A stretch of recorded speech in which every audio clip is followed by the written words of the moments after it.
Good evening, this is Brass Tacks. I'm Zakir Jacob. There were chaotic scenes outside the Indian High Commission yesterday in London. A bunch of Khalistani extremists tried to deface the Indian flag and raise the Khalistan flag instead at the mission.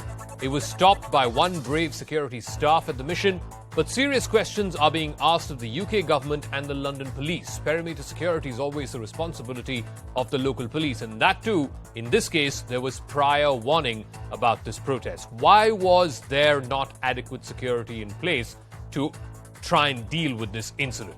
Will the UK government identify all of these 24 or so people who were there at the protest yesterday? Will they be arrested? Will their properties be attached? Will their passports be confiscated? And will their OCI cards be cancelled? All of that and more in just a moment. But first, the story of what happened at the Indian High Commission on Sunday afternoon.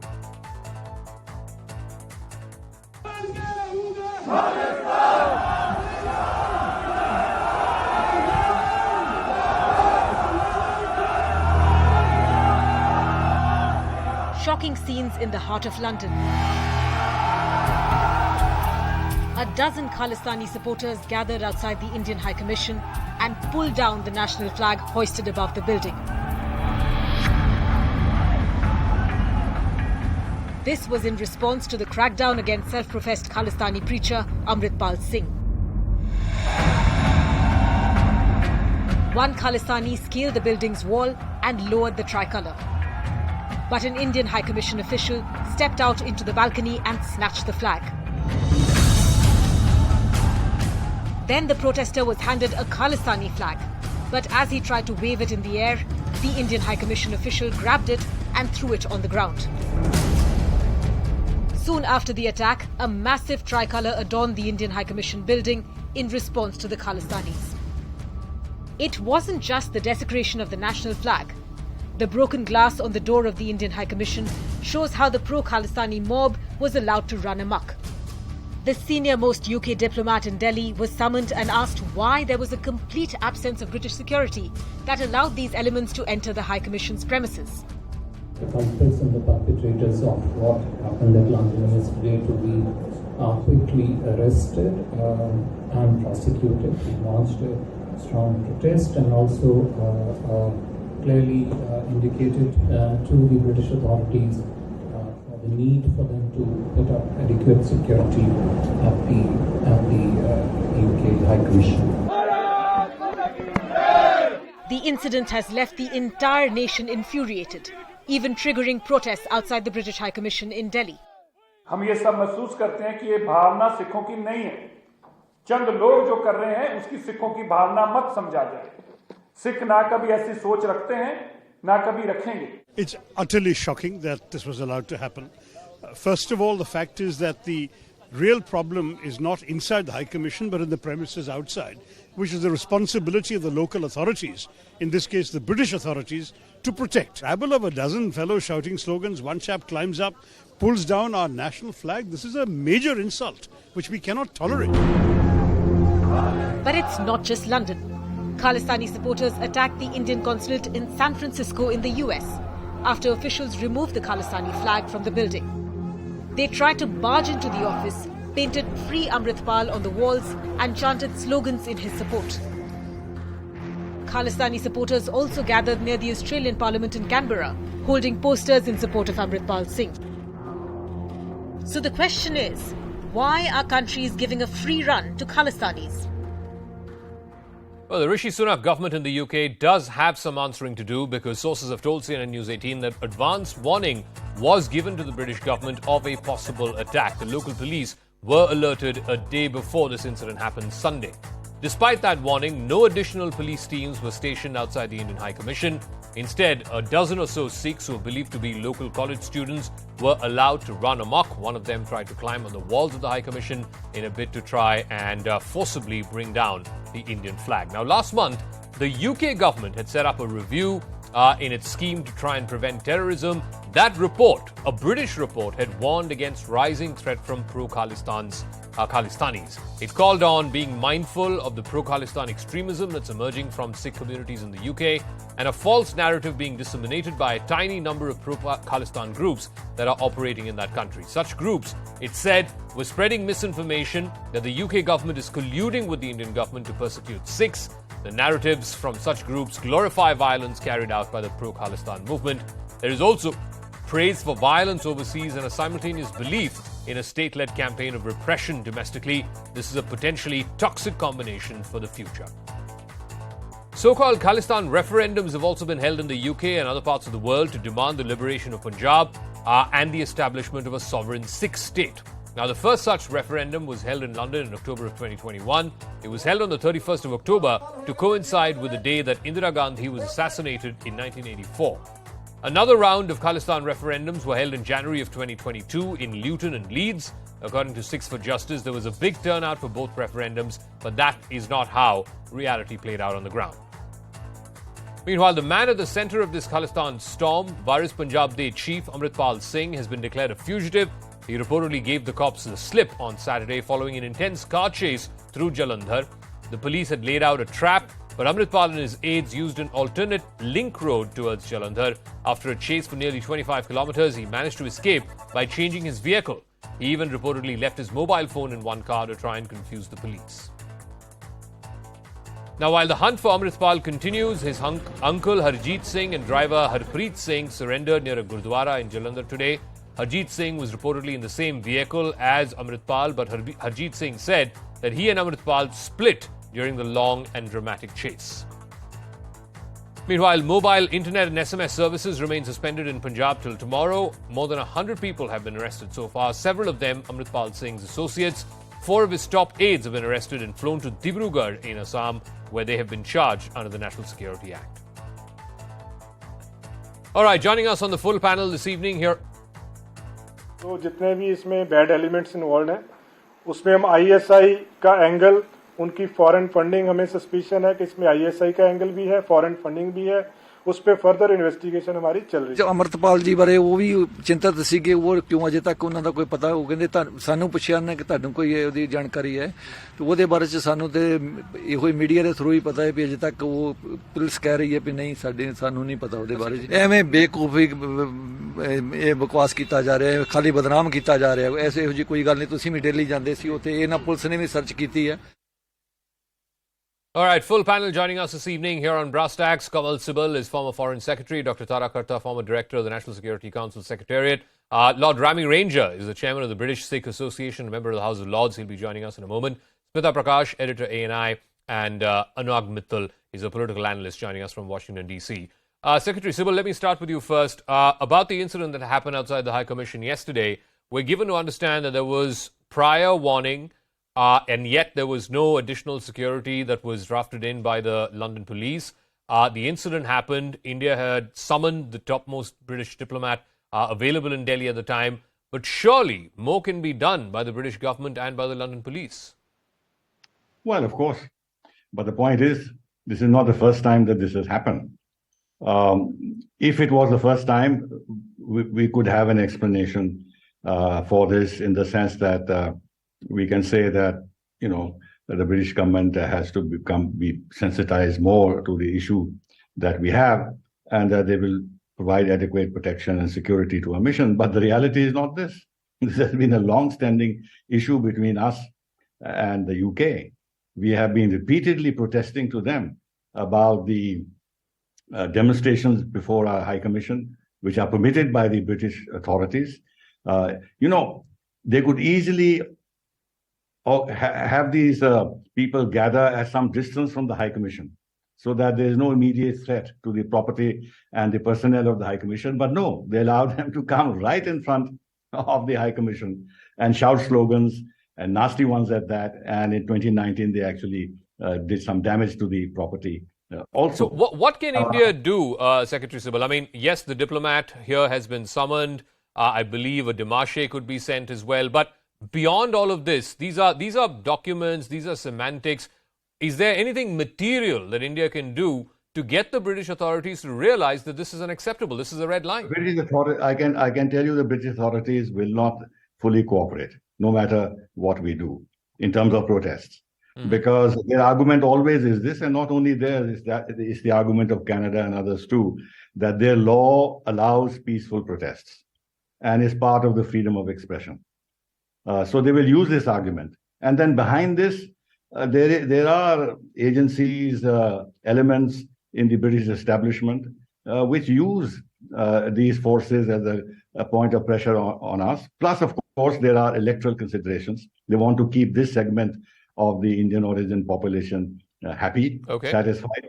And it's very convenient for them to let them lose against India. And they have seen that in the past, India has not really reacted. So they are pretty complacent. And it's very difficult for India to descend to that level and start organizing demonstrations and do some damage to the UK High Commission's property here or that of the consulates. That's not how diplomacy should be conducted. But No, even now, just let me complete. Even now, I've seen the reaction of the British MOS. You know, it's the usual kind of reaction. They deplore it, they condemn it, it should not happen, etc., etc. The British High Commissioner here has also condemned it, but that doesn't lead anywhere. Yeah, that doesn't materially mean anything. Point is very important. You know, in terms of very important, Raka, is that this is part of the BBC mindset. Okay. That India is maltreating its minorities, they are answerable. And that is the reason why these demonstrations are being permitted, and they will not do anything to satisfy us. So let me ask Dr. Tarakarta. I mean, if I were to flip this situation, right? We have a bunch of protesters, and there's nothing peaceful about it. Somebody trying to climb the wall of the High Commission, get onto that balcony and remove the Indian flag and hoist another flag in its place. That's hardly peaceful, right? So let's be very clear about that. Let me flip this situation. If there were a bunch of protesters outside the British High Commission here in Delhi, try to climb the walls and then pull down the Union Jack, would that be acceptable? I mean, the heavens would have fallen if such a thing happened here. Absolutely. They would be absolute diplomatic mayhem. They would accuse us of everything under the sun. And and definitely as a responsible state, we would never allow such a thing to happen. And I think the ambassador is right that why did they let them come right in front? And also, Zaka, there's one thing. Khalistani activity, as we know, is, I think, started somewhere in the 60s when this guy ran away. It's got a very long history in the UK, right? So to an extent, okay, let them say, okay, right of peaceful protest, blah, blah. But if you remember, in 2013, there was an attack on General Brar, who was 78 years old, by these Khalistanis. At that moment, it crossed over from being a quote-unquote peaceful movement to one which was hugely violent. I mean, the poor man could have died. Yeah. So once you have that kind of a bracketing of a movement as definitely violent and potential for further violence is there, how can you not deal with it? And you also, in fact, recently, I think it was last year, they did a review of the terrorism in that country, and they said that there is a definite threat from the Khalistanis, that there is a segment, a small minority who are, working in this direction, including, of course, the Kashmir issue. So they're aware of it. So how can you not then take stringent action to prevent this activity once and for all? So let me ask, Mita, unfortunately, it's not just in London or in the UK where these incidents are seemingly coming to the fore. We've seen a series of such demonstrations happening in Australia. The Australian Prime Minister was here a few days ago. He promised action. He went back. Some action has been taken. But again, in the last 24 hours, we're seeing demonstrations outside the Australian Parliament in Canberra. We saw an attack outside the Indian consulate in San Francisco.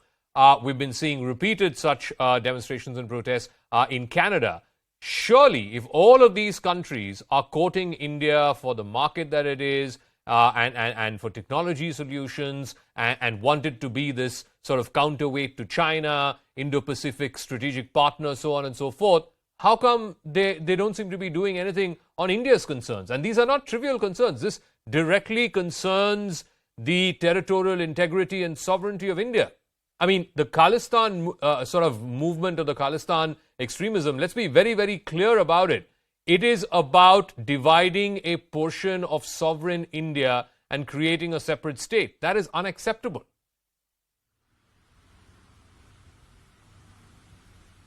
Right. Zaka, it's not just a protest. If it was just a protest, that's part of democracy. This is pure vandalism, as your visuals are showing while I'm speaking. This is destroying property of a sovereign nation. This is Indian embassy which is attacked, Indian consulate which is attacked. And like you said previously, imagine a scenario if a European embassy had been vandalized in Delhi, like what happened in London, or in SFO, which you're showing. Democracy would have been declared dead in India, buried 10 feet under, right? Post-mortem would have been conducted in these countries about how India figures like in the bottom rung with Somalia and with Afghanistan, where there is nothing. And the stalwarts in our country would have also said that democracy is dead. So this freedom which these countries talk about, that is to vandalize a consulate or a high commission or a temple of a developing country, that is allowed in these countries. These are the these are the upholders of freedom in the world, right? These are thriving democracies who hold a flag all the time about democracy like ours. And then they allow this kind of attack which takes place where we are dead. Like Ambassador Sibal said, it's not the first time that this has happened in London. 1984, Ravindra Mhatre was an IFS officer, was killed by Pakistan's ISI. And like Dr. Tara just mentioned, General Brar was attacked. Right in London, in the middle of the city, he was attacked by Khalistanis, and till today he gets threatening SMSs, WhatsApps, and emails by Khalistanis from London, from America, from Canada. He still gets it. He's under protection in India, and there's a ticking time bomb. He says that I'm living. I don't know when I'm going to be killed, but I'm certainly going to be killed. Is what General Brar says. Why? Because these guys are allowed to send this. No crackdown happens ever on them, right? They still get threats. These people still get threats. It's about time that we, Zaka, we declare these cities in these countries as places like Kandahar and Kabul and Islamabad and Karachi, where we have our embassies and consulates. We say that our security, Indian security and Indian foreign service personnel are under threat in these countries. We need to have our own security out here because you, as developed nations, are incapable of providing that for us. We need to now flex our muscles. Plus, these people whose pictures you are showing, their faces are visible. Each and every street in San Francisco is mapped. Each and every street is mapped by cameras in London. Their faces are visible. They can be identified. If they are of Indian origin, their OCI cards should be stopped.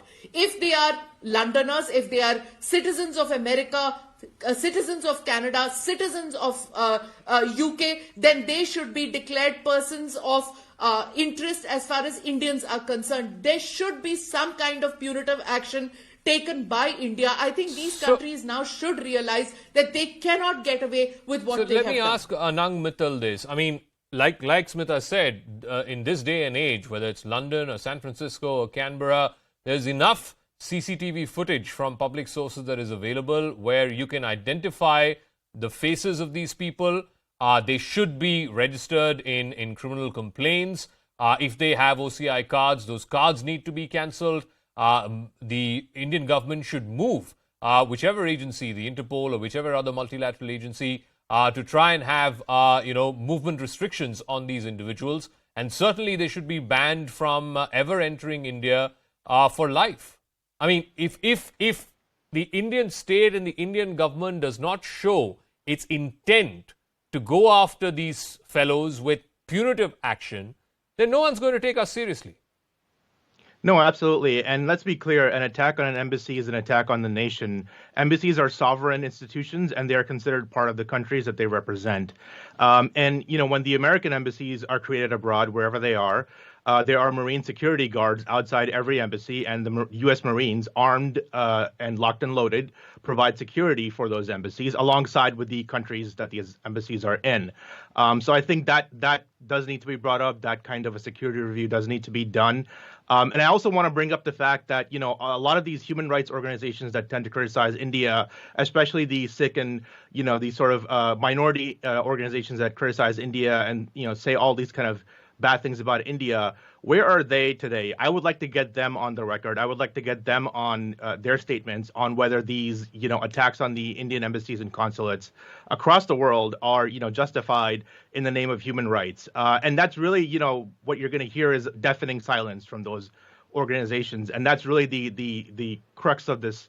What's going on here is that most of these institutions that talk about human rights and the folks that comment on India's human rights problems and intolerance will be completely silent about this, or will wipe away and wave away the fact that there was no security provided by the UK, the US, and Canada and Australia.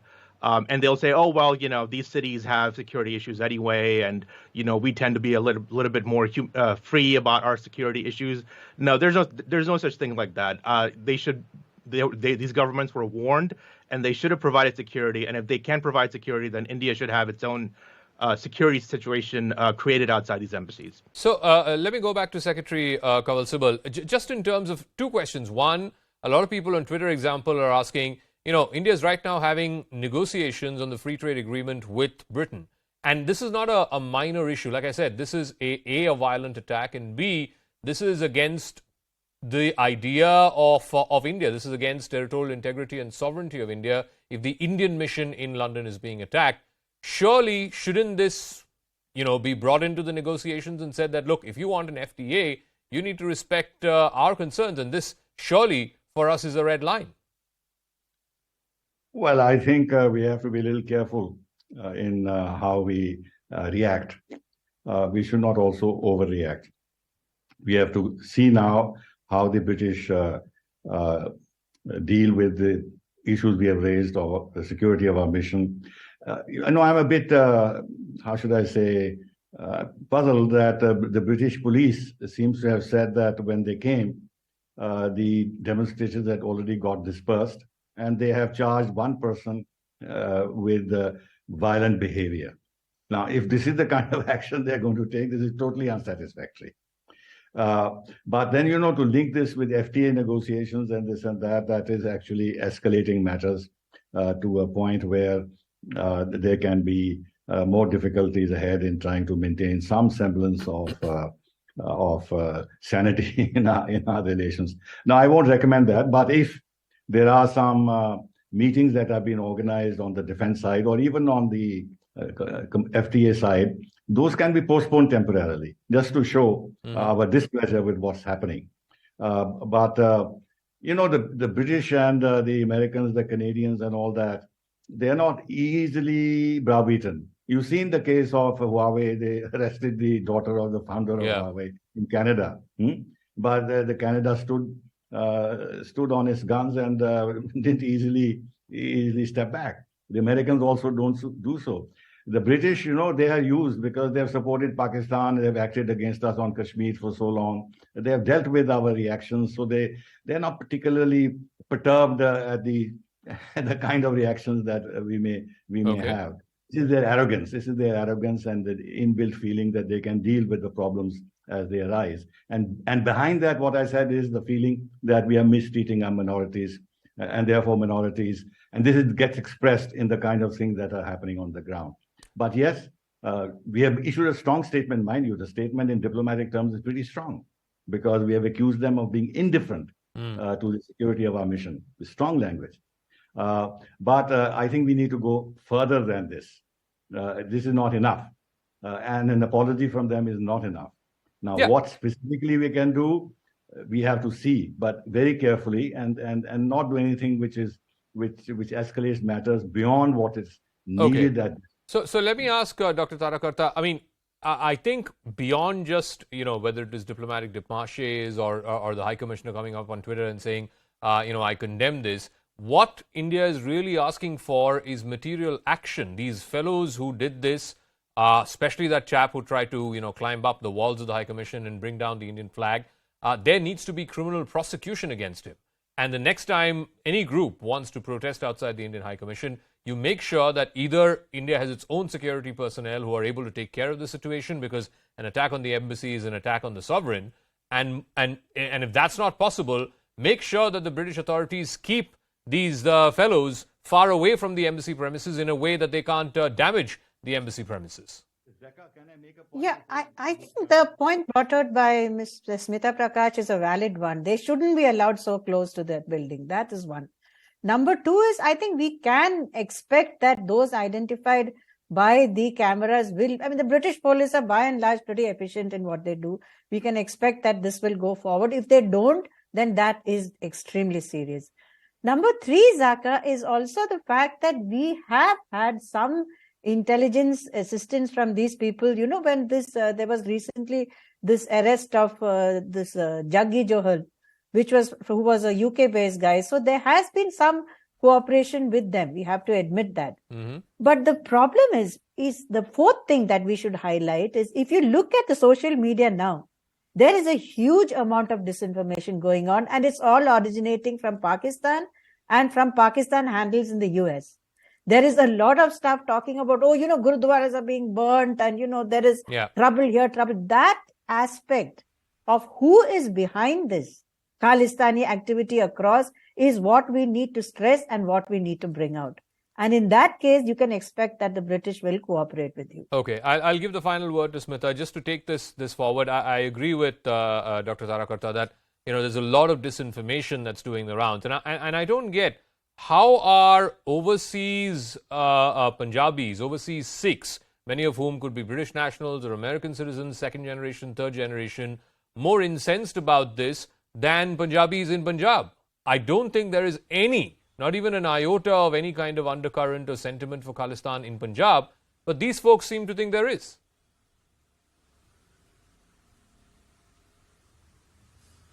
That's true. They live in Punjab. The people that you're talking about, they live in Punjab. They see no disaffection. They see no fault lines because they live here. They're experiencing this. What you are seeing are a handful of people, 30, 40 people in San Francisco, 40, 50 young Khalistanis, so-called Khalistanis in London. That's just a few people. You're not talking about the entire diaspora having the same separatist tendencies that you are seeing. Just because these people are on social media, their voice gets amplified. So we tend to think all Sikhs. That's not true, firstly. Right? So we have to, and as Indians, we need to see the difference between the Sikh diaspora and the Khalistanis who are part of the diaspora. There's a lot of difference between the two. What Ambassador Sybil was talking about, this whole aspect of the, creating fissures in India, or those narratives which are exploiting this ill treatment of minorities which is happening. Can we be defensive about this? Even if we are defensive about this, even if we say that Sikhs are not being ill-treated in India, there is a certain toolkit, a narrative which is going around in these countries. And we are now on the back foot because this is a narrative which is being going on for a long time. This disinformation has been going on for a long time. And as far as PSYOPs is concerned, now we are on the back foot. Now we are doing a reactive process because this has been going on social media. Many of us have been talking about it, voicing this, that this is becoming bigger and bigger. But whether it is unfortunate or fortunate, now this has become such a huge thing that now thinking of, cracking down on these people's social media handles, it's become too big. So now we're firefighting. India is firefighting. India is reacting. India is firefighting. I'm afraid I'll have to sort of curtail the debate because we're getting another piece of breaking news. And this, again, is in connection with the attack that happened on an Indian mission. This one in response to what happened in San Francisco on Sunday. India has lodged a strong protest with the United States over the attack on the Indian consulate in San Francisco. The U.S. government was reminded of its basic obligation to protect and secure diplomatic missions. It was asked to take appropriate measures to prevent a recurrence of such incidents. The statement also goes on to say, and I quote from it, that our embassy in Washington, D.C. has also conveyed its concerns to the U.S. State Department along similar lines. So after the statement that was put out yesterday, where a senior British diplomat was summoned and he was asked to explain why there was this fracas that happened outside the Indian High Commission in London, now a similar move has been undertaken as far as the attack on the Indian mission in San Francisco is concerned. India has lodged a strong protest through diplomatic channels. We're not sure. The statement does not mention if a senior U.S. diplomat here in Delhi has been summoned and given this instruction or given this reminder, if you will, of its basic obligation to protect and secure diplomatic missions. But we're also given to understand that the Indian mission, the Indian embassy in Washington, D.C., has raised this with their appropriate counterparts in the U.S. State Department as well. So in terms of statements, in terms of, sending across the message that this is unacceptable for India, the MEA seems to be putting out very, very strongly worded language out there, whether it's in the case of the UK or in the case of the US. Whether or not that will translate to material action that these respective governments will take to try and prevent such law and order situations, that is something that we will keep an eye out for, and we'll wait and see. What we're going to do now is to take a quick break. When we come back right on the other side, it's a huge sort of story in the diplomatic world. Chinese President Xi Jinping becoming the first leader of a major nation to touch down in Moscow after the war began. He has met with Vladimir Putin of Russia. The big question is, can Xi Jinping broker peace between the two warring countries, Russia and Ukraine?